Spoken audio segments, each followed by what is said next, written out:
The region of Natland is officially here, giving us a brand new update, version 5.0, giving us massive changes to the game compared to the previous Fontaine update, with a storyline that doesn't only tie into Natland, but also the Abyss, and changes to the game from the gameplay to the mechanics, and even rewards that people could dream of Genshin giving out.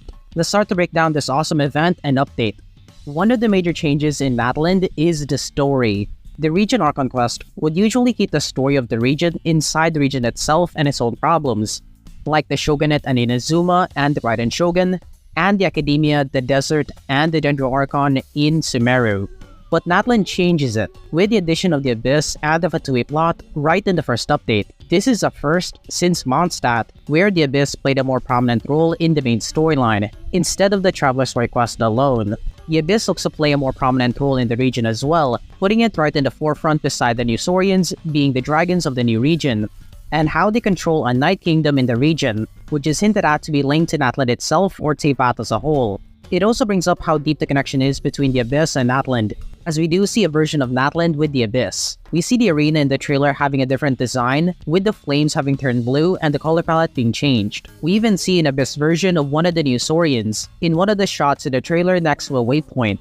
We even see an Abyss version of the waypoint as well. This may be a tease of the future of Natland in the story. In terms of gameplay outside of the story, the devs decided to hold nothing back for us. One really exciting thing confirmed for the anniversary was a free 5-star selector being added, and better late than ever on this edition. But the more exciting change coming is a new system for the limited time banners, called Capturing Radiance, allowing us a higher chance of getting the banner characters, regardless if you have a guaranteed pull or 50-50, which is really good to hear.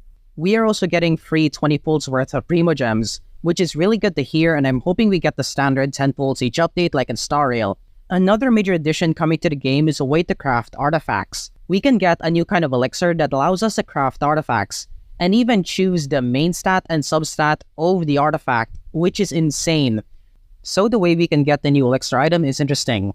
We have to salvage leveled up artifacts and a new item called an artifact transmutator, but there is a time limit before we can get it. It's not confirmed how long we have to wait for it to finish, or even how many we can get, but I am really happy we're getting this, and it's more than we can even imagine before. I'm really happy with this.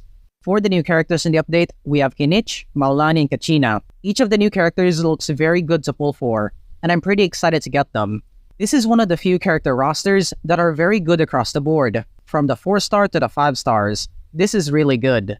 Kachina is a 4-star Geo polearm character. In the update, we do get her for free in the Archon quest. She also has her mount, the Turbo Toiler, which is a really good substitute for any of the new Saurians on land or any other region that doesn't have them. One thing about the new Saurians that wasn't confirmed in the event was if they were only in Natland as a region, or are they coming to other regions. But with the event, it's clear they're only in Natland. But I am hoping they come to other regions, because that would be pretty cool.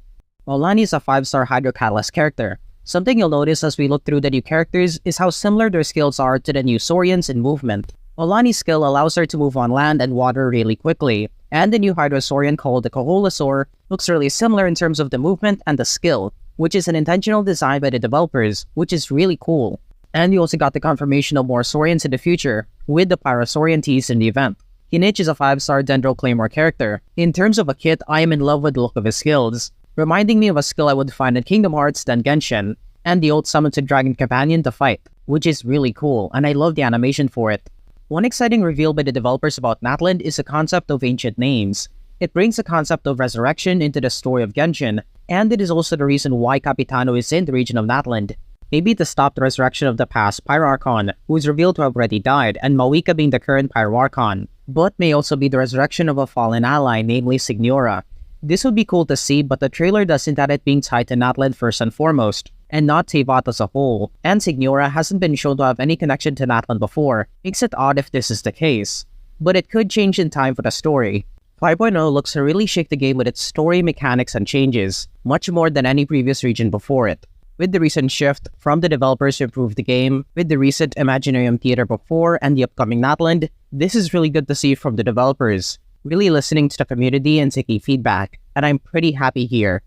Overall, this is looking to be a very perfect update, and I'm very happy. I'm very excited on what they're going to be doing next, because based on this, I am super excited. Thank you so much for watching, and I'll see you guys next time.